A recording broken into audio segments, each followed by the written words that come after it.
So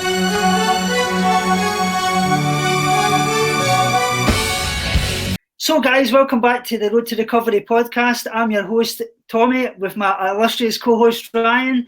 Today, we're actually proud to have Myles Sandoval on, who's actually a physiotherapist and an eating disorder recovery coach. I just thought we'd obviously start off with a little bit about yourself, obviously what you do and things like that. Obviously, you're a recovery coach and a physiotherapist, but we're going to be talking a lot about the kind of role with exercise and recovery and things like that. If you'd like to just kind of take it away, Myles.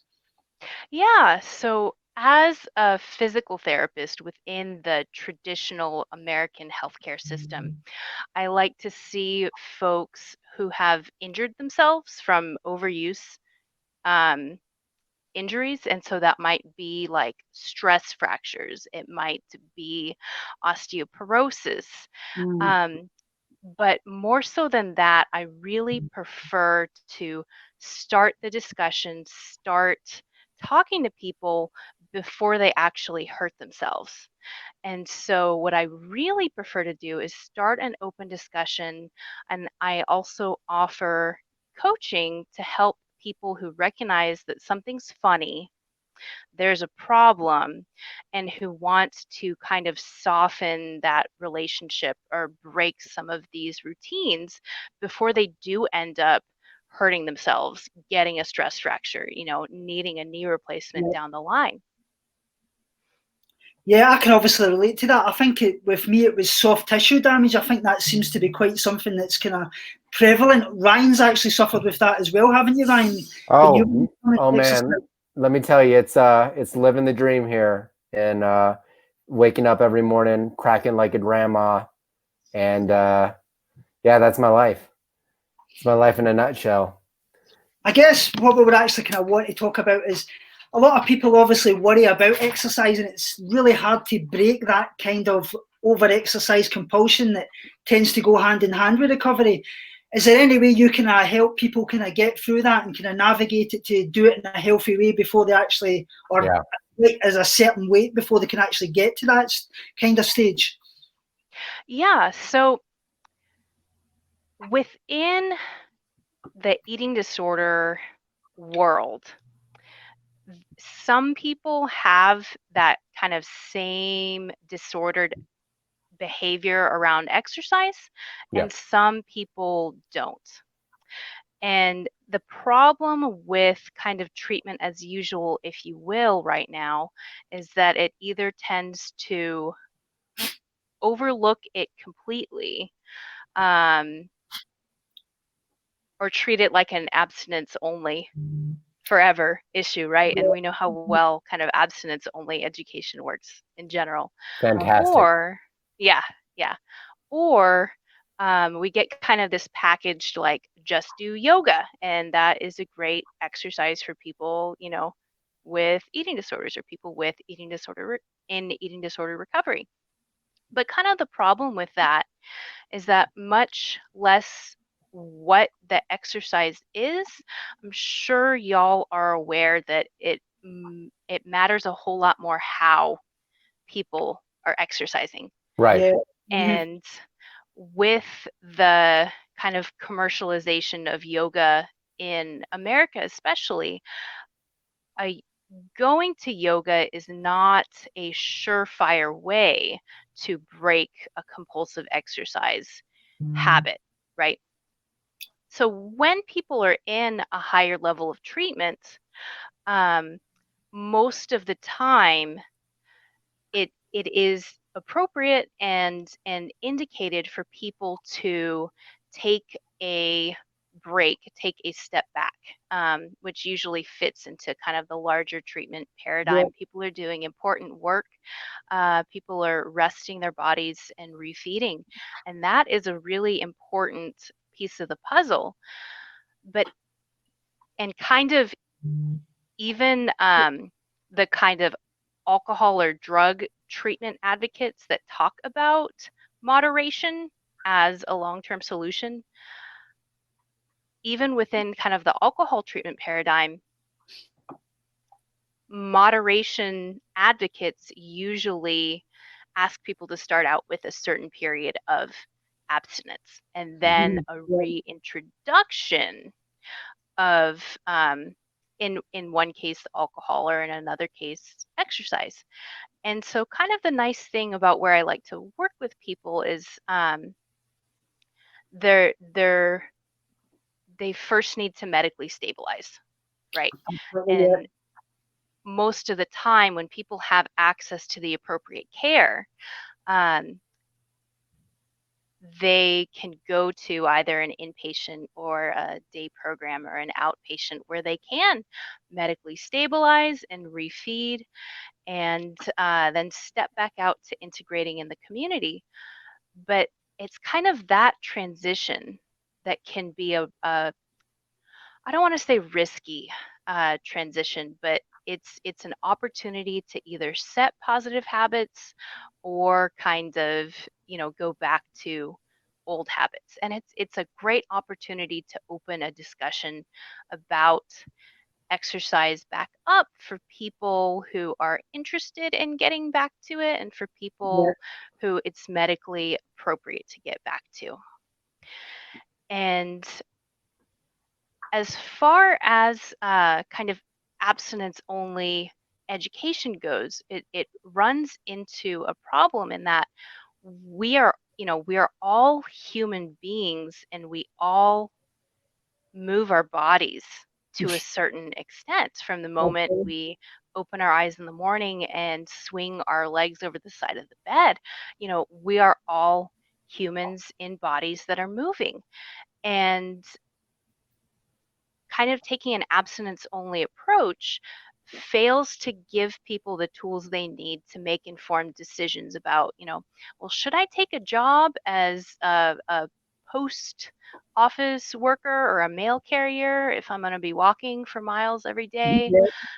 Yeah, and people really, I think people really do well just keeping an open discussion and asking people how their behaviors are working out for them, and meeting people where they are and helping them make the changes that they want to make.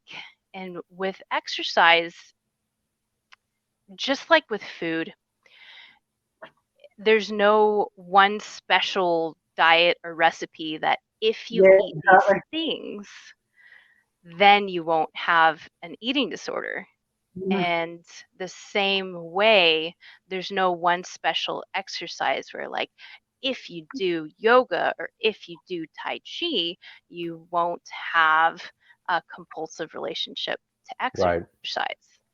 So I really like to invite people to think about what fits for their lives and kind of consider the qualities of the movement that they're considering reintegrating in their life. And there's no hard and fast rules, but disordered exercise, it tends to be really driven. People tend to feel really irritable if they get interrupted when they're in the middle of compulsive exercise. Yeah. It tends to be alone or kind of isolated. Yeah, when you're isolated, yeah. Yeah, and it tends to be invariable. That is to say, something like rock climbing or disc golf. There's a lot of standing around and hanging out and being social, and it's not a continuous motion.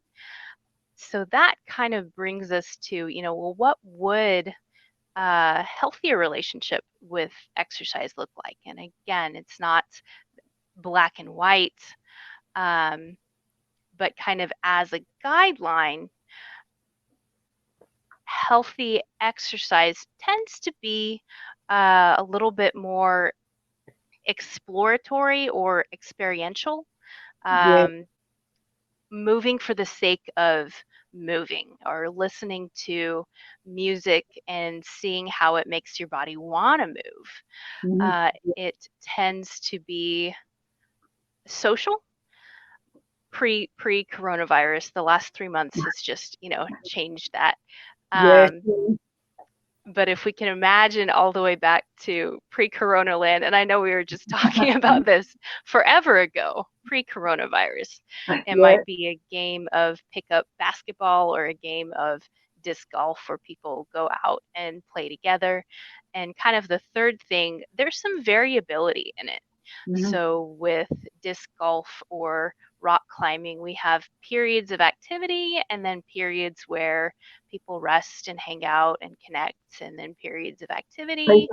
Periods. Say again? Type of kind of like an interval type training, really. That's what it's like. Periods of motion, periods of stopping. Yes. So interval training, but I caution to say interval training because yeah, totally. I know what you mean. Yeah, we have like high intensity interval training, and that's not always kind of the best fit. But I think the bigger question is what is the goal of exercise? Because I believe that there can be a shift into enjoying exercise because it feels good to move your body, enjoying exercise because listening to good music makes you want to move your body. And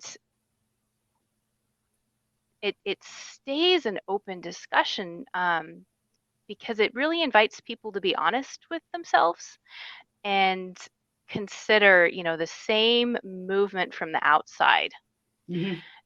It can look like the same movement from the outside, but inside somebody could be either, power walking and mentally obsessing about the calories being burned, or they can be moving your body for the health benefits and because you enjoy it, rather than moving your body because you want to burn calories is another way of purging, really.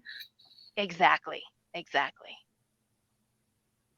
Right. Have you got anything to say in that, Ryan? No, I had a thought. I was just thinking during that because obviously, like Tommy and I have both struggled with some level of that exercise addiction before. I know I personally had it. You actually had it worse than me, so I shouldn't say I had it really bad. You had it worse, but still, I was thinking in counter to how I used to be, as you were mentioning, the obsessive compulsive parts of it, to where I am now with exercise. I've actually gotten to a point, and this is where I was curious what you would think about, Myles. If I've gotten to the point where now I almost prefer to be lazy. Like, is that a good mindset to be in? Or is that also like teetering the other way? You know what I mean? Because I like my rest days now, which is good and everything. But sometimes like even exercising for health benefit or for fun, I don't know. I just feel like I've become lazier, I guess. Like I prefer laying around than even if it's alone. Does that make sense? Does that make any sense at all, what I'm saying? It does. And kind of and let me know if I'm not on the mark here, but kind of the same way that the dietitian focus wants to remove the moral weight from food. So we don't want to be thinking of foods as, this is a good food. That means that I'm a good person, and this is a bad food or a naughty food or a forbidden food. We also want to kind of remove the moral weight from exercise, and rather than worrying too much about, should I be doing more exercise than I'm doing? I like to invite folks that might be feeling like the pendulum is swinging to the other side to just stay curious, and how do you feel the next day when you spend a day laying around? I guess my thought I was trying to make clear was it's not even about like, should I be doing more, as in like, am I not doing enough? That's not really my thought. It's more just like, I don't care. So it's kind of like I exercise I stop if I feel like I'm overexerting myself. Like I've gone beyond that. I would say that's a good thing, because that's you've kind of getting a healthy balance and you're listening to your body a bit there. So you can take it or leave it, which is what you really want to do. You want to be having days when you can go out and exercise because you want to, and you're going to have days that you just don't want to do it, and that's fine. It's like you said there, it's having that balance where right. I suppose now thinking about it, what my question was the people that like you said, I do agree that there's a level of abstinence that you have to have in any like recovery stage. I think that's like firm across the board. I suppose I just don't understand if because there are people out there that say like, I feel like they want the abstinence to be permanence, like permanent abstinence or something like that. Right. So how do you like teeter that without going dangerously back into your eating disorder habits with exercise? I'm really glad you asked that question. And I'm aware of kind of the school of thought that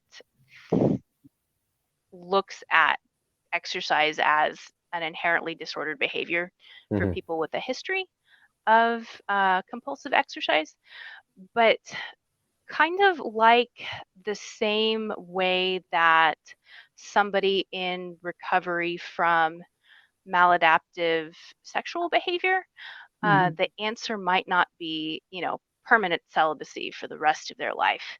I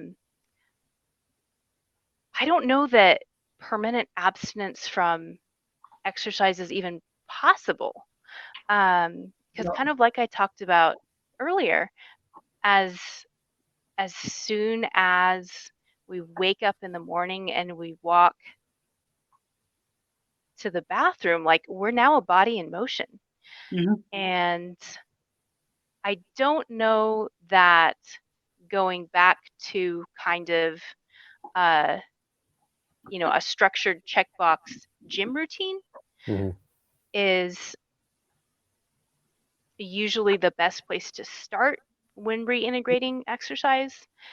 But I just don't think that permanent abstinence is possible unless you're in bed for the rest of your life, and I don't think that is desirable for most people. I just see like some posts on social media where like they may not even be meaning that, but it comes off as that when I read it, pretty much like that's all that is existing.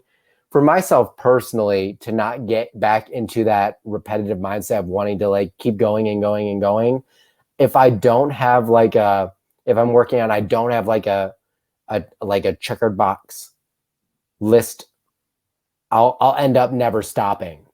So luckily I'm getting to a point now where I just feel done. Like when I feel done, I just stop, which is good. But for like a while, if I didn't have like, it was either like I never did anything and I just like sat around, or I needed like a length of time or something, because even a walk could turn me into like walking endlessly around the block like 20 times. So I needed like that level of structure to hold myself back, even from like the lightest activity ever of like just like going out and walking anywhere, if that makes sense, because that's how far I had gone down that rabbit hole.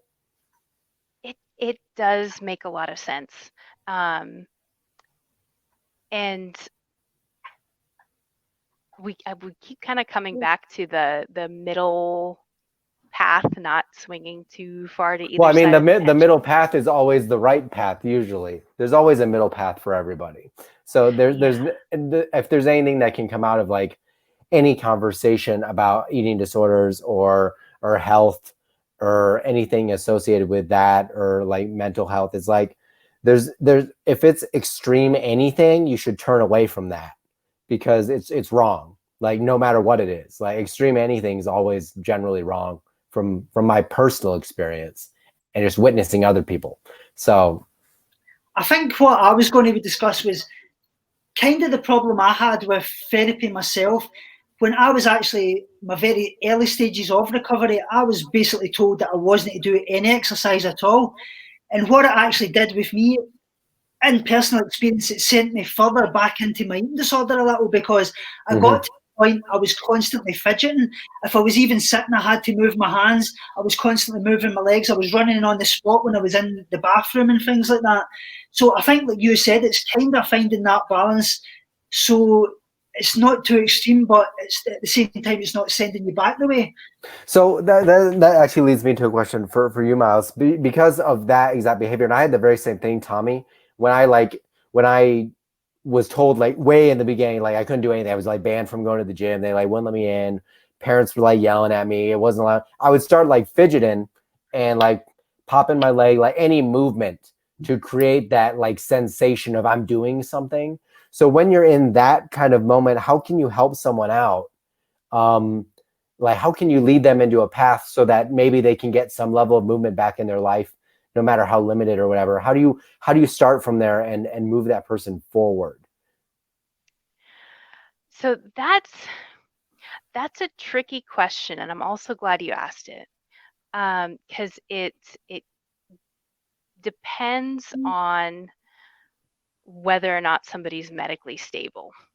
So let's assume in just this scenario that medically they're stable, they have their vitals are fine, and their weight isn't like super detrimental, but mentally that mental pressure is still there. And that's kind of the key to it, right? So the tricky thing about compulsive exercise is that it tends to be really, really hyper focused on either numbers or outcome.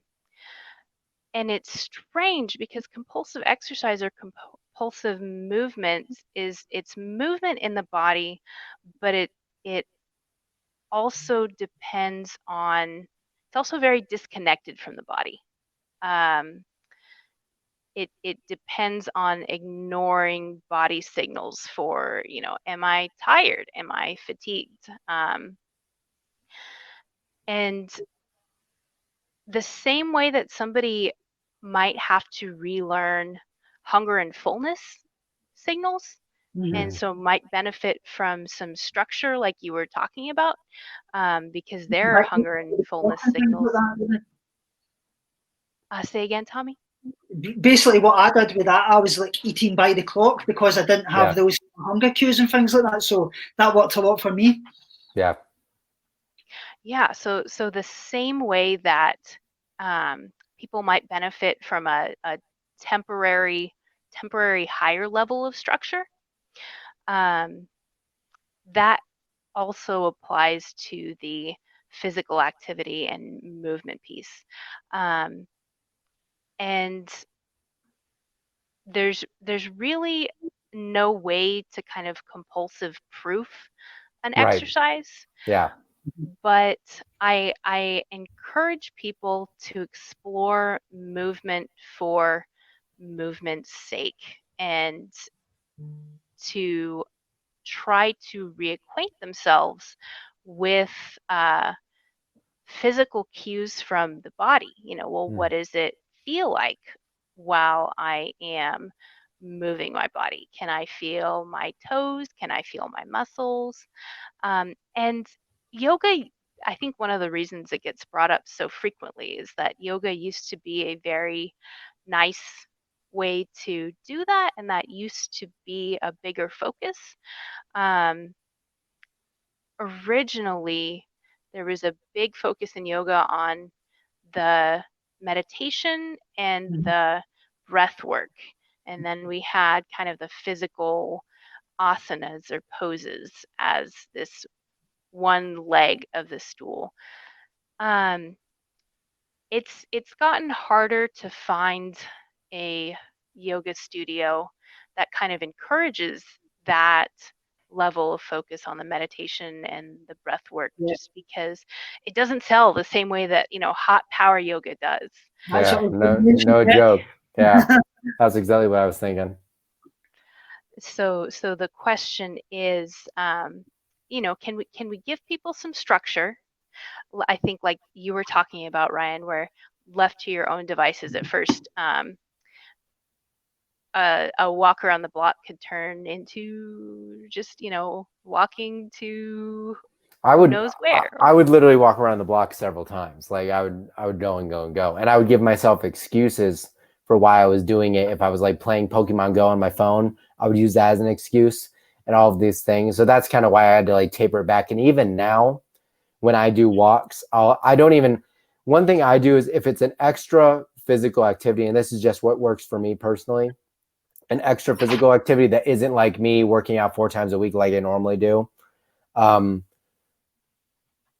If it's extracurricular, I have to have someone else like suggest we do something to me not bring it up. So I'm not going to bring up to someone like, oh, we should go for a walk. Someone think like if my mom asks me and wants to go for a walk, we go for one. It's usually really short, which is fine. But I'm never trying to add on stuff like I used to do constantly. It's all now for the sake of either spending time with somebody else or it's the focus has been removed from the purpose of the exercise and has been replaced by some other emotional like gain rather than calories, if that makes sense. At least that's what I've been doing as of lately, which has been working really well, at least for my mental state. I think it's really important as well to get away from things like step counters and things like that, Fitbits. Oh, I never bring my phone. I'm not bringing my phone. Because that's a big problem because you've got to constantly each day gain more steps than you did the day before, and it goes on and on and on and on. That was the problem I had personally. Yeah. So I guess with movement and stuff like that, and with clients that you work with, what are some commonalities you see people really have to work through in order to get back to that balance of movement in their lives that you see commonly with people that you've worked with, if there are any, because everyone's a bit individual. Mm-hmm. So the kind of the most important part of making that big shift is just like you can't recover from an eating disorder and still restrict. Absolutely. I think it can be tough for people to do that exposure in the exercise sphere, but kind of like you've talked about, where if it becomes a numbers game and the disordered belief is, well, I have to do this kind of activity this many days a week. I like to ask people to see what happens. And this is, keeping a curious mindset, thinking like a scientist. Can we see what happens if we take an extra rest day this week and just see what happens? And that kind of becomes the exposure in the exercise sphere rather than kind of like food exposure in the food sphere, because it directly challenges that kind of eating disorder rule or rigid belief. And if I can, one thing that I do along those lines is for instance, if I go for like a bike ride, also you have to take into account that when I do things with my parents are fairly out of shape. So it's not like the craziest bike ride of my life. If I go for a bike ride with my dad, which is like an extra activity, and that is like a longer duration, because we'll go like, I think we've gone like 10 miles before, which isn't like crazy long for a bike ride, but still like pretty long. I'll actually make myself the next week take an extra day off because I added in. So I need to like add it back, if that makes sense. Because otherwise, I don't know. It's everything I'm doing right now is trying to like keep myself where I'm at mentally, which I feel is like a positive space and not like trickle back down. So I don't know if you ever see those behaviors.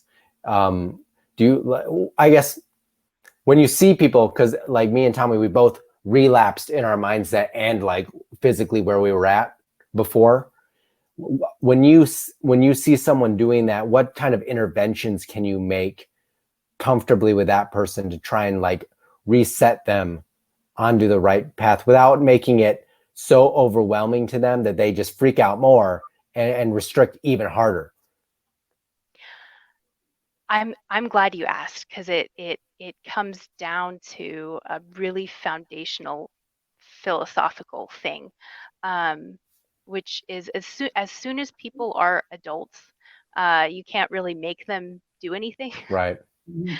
And that's great. You know, people have the autonomy to live the lives that they want, but it's not really a negotiation. If I already have my hand on your security blanket, right? And so if people kind of talk about, if things have, the rudder has just kind of been trending in one direction for a little while, I like to invite people to be honest with themselves and to kind of predict where they see this going. Left, if nothing changes, where do we see this going?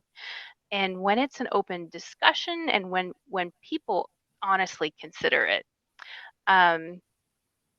a lot of times they're familiar with the process of kind of foot in the door, one step towards relapse at a time. They're familiar with that. And they, most of the time, that's not what they want in the long term. But it's hard to sit with feelings of restlessness. It's hard to challenge rigid rules when it feels like plunging into a loss of control. So I always try to validate that it can be really, really hard on a day-to-day basis. But if we do nothing, do you want to go where that's going to go?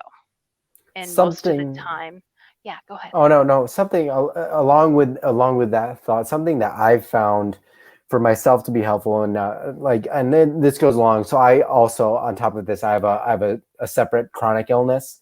So it's easy to let either like your eating disorder or whatever you're dealing with kind of become your identity and of who you are. And so one thing I found to help with those types of obsessive behaviors, as well as just not constantly thinking about it, is giving myself other things to do that I like or enjoy, such as like creating videos and doing all of this stuff. Is like a separation. So I feel like when I've noticed I've started to teeter back in certain behaviors where I'm like noticing more of I'm eating this and I feel like, oh, I shouldn't be eating this because of some like number reason or whatever.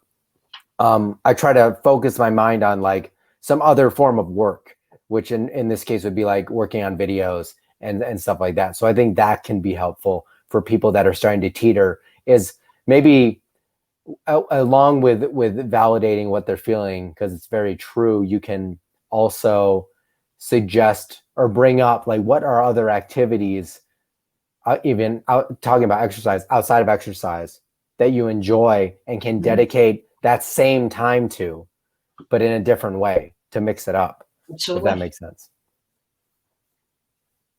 Totally. I think that for a lot of people, an eating disorder provides a sense of purpose, meaning, a goal, and purpose. Yeah. Yeah. And when you're asking somebody to give that up, it kind of leaves a vacuum.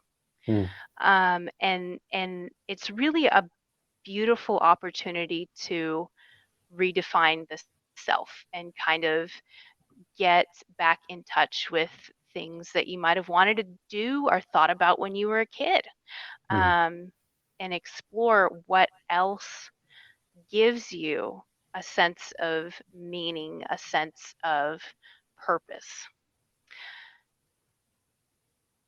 One of outside of my work, I also volunteer as a meditation facilitator. And it's actually one of the things that I'm probably most passionate about. And the reason is because, Ryan, kind of like you talk about obsessive thoughts, you can throw yourself into something else.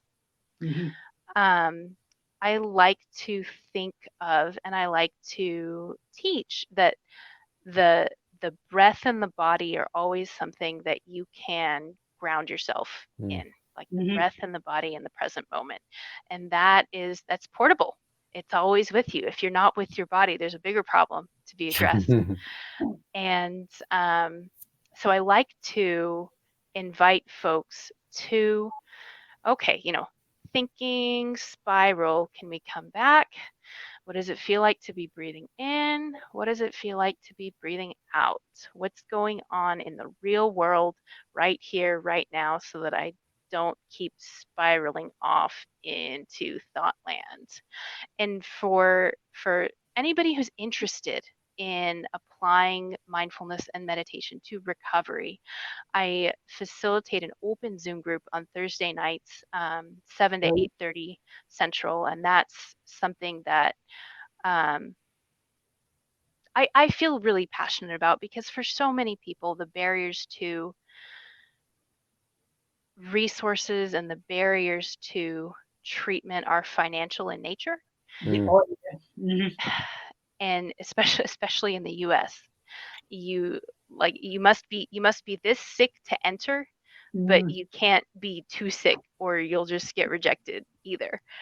And well, it's not a substitute for one-on-one individualized professional help. I try to keep that group really inclusive, and an open invitation for people who just want to learn more about mindfulness and meditation as it applies to recovery, because we start with a meditation and then we open it for discussion. And there are people who feel so afraid of being in touch with their bodies that they don't want to put their hands on their stomach. Like, that feels like a scary thing. Yeah. And not to push anybody into doing anything, but it's weird because you think about, well, where else would you be? But can we invite people to re-inhabit their bodies just as they are? That's something I really like about meditation. I'm starting to, finally some places are opening, so I'm gonna start doing some like sauna activity every couple days. But what I have been doing is I've been doing a lot of meditation. Like when I shower in the morning, I'll just sit in the shower and just listen to the water as it hits my body and just focus on that for like 5-10 minutes. And it's really calming. And that's something I think that's really important to bring up. I think honestly can help anyone beyond just having eating disorders, anyone that deals with stress. But it really does help you just reconnect with a moment rather than a worry of something or what has been, all of those things. So I'm really glad you brought that up. That stuff's awesome. One thing that I really found it was beneficial was my therapist used a lot of massage. I don't know if you've ever seen that before. And basically, it was to get you to appreciate your body, because if you've seen somebody else loved your body, you knew that you should really love yourself as well. That was massive for me personally. I wish I had that. I guess one thing we wanted to obviously bring up as well, me and Ryan have obviously spoke to Tabitha Farah, who's an eating disorder recovery coach. She talks a lot about migration effect and eating disorders as a component that obviously causes the overexercise. And she relates it to as being in the kind of hunter-gatherers days when we'd obviously go and migrate looking for food. And she talks about it, when you go into calorie deficit, that kind of brings on the over-exercise and things. Is that something that you kind of look at, or do you know not much about it, or what? So I'm familiar with the migration effect that you're talking about, and I think it can make it very difficult to shift the rudder into recovery, because weirdly enough, you'd think that it would balance itself out or kind of swing back and forth, but weirdly enough, compulsive exercise and starvation are like a positive feedback loop. So once people start starving themselves and compulsively exercising, like the natural course of things is usually more starvation or more compulsive exercise. Yeah. I think that's kind of interesting too, because I think about it when Tabitha mentions that as like a historical thing, is like our ancestors doing it. It makes sense in like those days of the way things worked and having to track food and do all of these things when you're out of food, or when you think of animals migrating because of climate change, the climate change, and then the food, the lack thereof, so they gotta go somewhere else. Whereas in today's modern society, like food's everywhere. So you create this endless loop, because really it may be like a chemical loop in your brain that's the same effect where you're looking for food. But because we live in this world, we kind of mess our minds up, because we don't actually have to track food down. So we just get, like you were mentioning, in that loop, because there isn't an end, because the end never, or the beginning and end never started. It was always there, if that makes sense. Does that make sense? Yeah, it does. Go ahead, Tommy. I think it just comes down to neurally rewiring, really, just constant repetitions daily, doing good behaviors to outweigh the bad behaviors, and that's really what it comes down to. Yeah, no, actually, it's interesting. I was just talking about, before we did this, I was messing around with my other camera, and I shot a video for my side channel about just positive affirmations in general, and making that a part of your life, because a lot of people that have eating disorder manifestation usually have some sort of like self-love issue in the beginning, or something like that in their life that causes them to question their own love for themselves, or something like that. Because they're in my case, in Tommy's case, we wanted to better ourselves. You know what I mean? Like in the guise of fitness kind of thing. We're trying to make ourselves better. But it just turns into this like horrible loop. So I feel like if you can make some level of that, anything you can do, like you mentioned with the meditation, to reground yourself and kind of reset your brain. That's kind of the idea with the positive affirmations too, is to begin that new loop in your brain of positive thoughts to kind of knock out the negative thoughts and reset those neurotransmitters. I'm a neuroscientist now. You know what's funny is that my BS is actually neuroscience, and I was about to go like full steam down that train, and then I talked to some of my friends who actually had their PhD in neuroscience, and they were like, "Don't do it," just because there's an imbalance of PhDs and full-time professor positions, so. It's tough to be a new professor these days. But you bring up a really important point, because what I'm not sure is widely disseminated information yet is that every behavior that we do changes our brain incrementally. And it's not to be like, oh no, I stayed up too late last night, I ruined it. But if we kind of give ourselves these little nudges habitually, we can actually change the default mode network in our brain. And so it can be discouraging in early recovery when things like feel so hard. It feels like I want to do this thing, and I have to override it and do this other thing. It's hard to think about keeping up that strong arm effect forever. But it seems like, and I would love to hear y'all's experience regarding this, if you can strong arm it a few times, that at some point the new habit becomes like a true habit.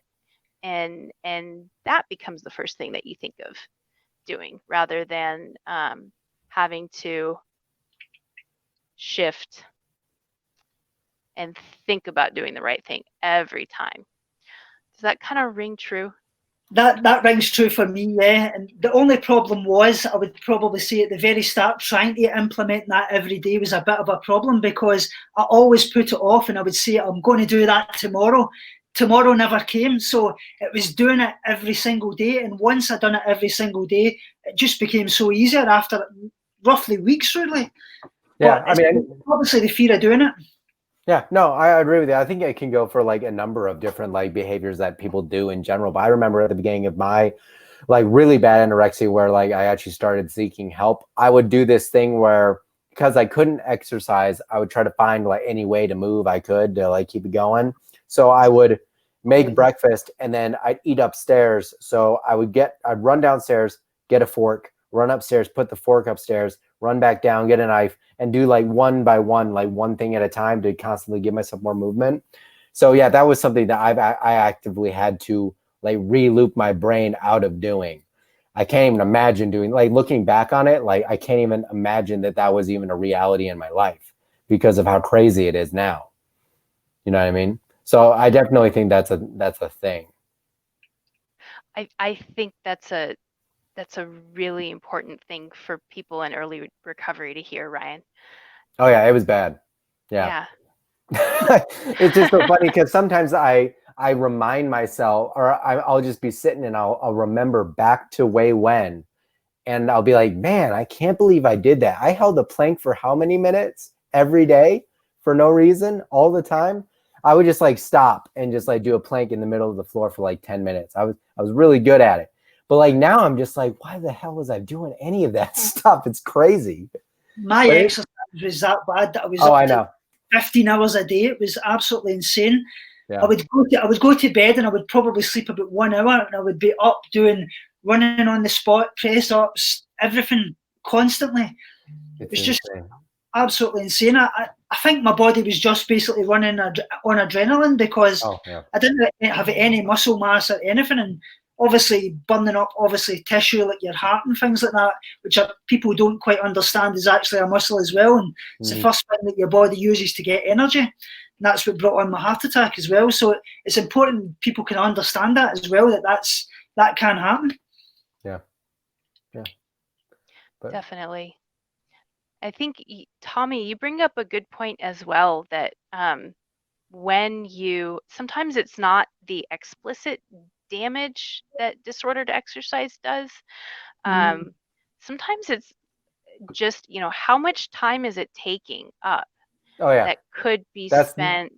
Exactly. That's the biggest thing. I think that's the biggest realization. Once you finally have that realization of how much time you've dedicated to that in your life, that was kind of my wake-up call about a year ago now, where I was realizing, I spend this much time focusing on working out as opposed to what actually like allows me to work out and pay to go to the gym. You know what I mean? It kind of doesn't make sense. So I think I feel like when you get to that point where you're kind of thinking like, man, I'm spending a lot of time doing this, that's like a good moment to note in your like mind journal of time to make some progress, because that's when you're making that sudden realization. Once you start to realize stuff, that's when you can really start taking action on it. It was kind of like the post I made on Instagram a few days back, actually talking about this, and it was basically talking about just becoming sick and tired of being sick and tired. Yes. Because I think, for me personally anyway, in the early days of my eating disorder, I didn't see really how much I was going to lose out of it. And I think that's kind of what keeps you stuck. But as you go through the years and you see how much you've lost from it, it gets to the point you just absolutely give in. You've been sick and tired of it because you've lost so much out of your life. And I always say you can't always be the person you were before, but you can be a brand new person. You can be as good a version of yourself as you possibly can be. Yeah. I think that's a really good note to leave us on, Tommy. I think that's a really good note. Myles, would you like to share anywhere we can find you? Yeah, so you can find me on my website, which I think I sent you all a few links. Yeah. All going to be in the description. Absolutely. Awesome. We'll put all the links in. Yes. So you can find website, Facebook, YouTube in the Thanks very description. much, Will. It's been absolutely great. Are you headed off, Tommy? I think he's lagging out. Okay. Open invitation. No. It cut a little bit there. Oh, there we go. There we go. Open invitation to anybody who wants to learn more about mindfulness and meditation in recovery. We've been meeting every Thursday night, 7 to 8:30 Central, since before being online was cool, since before coronavirus. And we're Man, gonna I know, right? continue. Yeah. Some and positive at least. yeah, it seems so long ago, right? So yeah, so that'll be in the description with an open invitation to anybody who wants to listen in on Thursday nights or join in the discussion. And I just want to say thank you, Tommy. Thank you, Ryan. I think it is incredibly refreshing to have a forum where people are talking, especially people who may have slightly different perspectives on issues. That feels so valuable right now because it feels like we live in a time of increasing polarization. So I think there's so much value in just having an open dialogue. And I want to say thank you for sharing your story, guys. I think there's a lot of people who will resonate with that and kind of use that as a reflection to consider, how do they want to be running up and down for a fork and a knife and a spoon? It's so not worth it, man. It's so not worth it. It is so not worth it. Especially in the dark, it's not too safe, I would say. I've fallen many times. Oh my goodness. And I just want to say thank you all for having me on. I think the fitness component, can get overlooked, and it's important to have a dialogue as well. Thanks very much. Yeah, thank you, Tommy. Thank you, Ryan. Anything you want to say to wrap this up? Oh, I thought that was the wrap. I was thought we were going to cut it right there. Mine was wrapping up. Right. I dropped the ball there. Oh, sorry. We'll see you next time.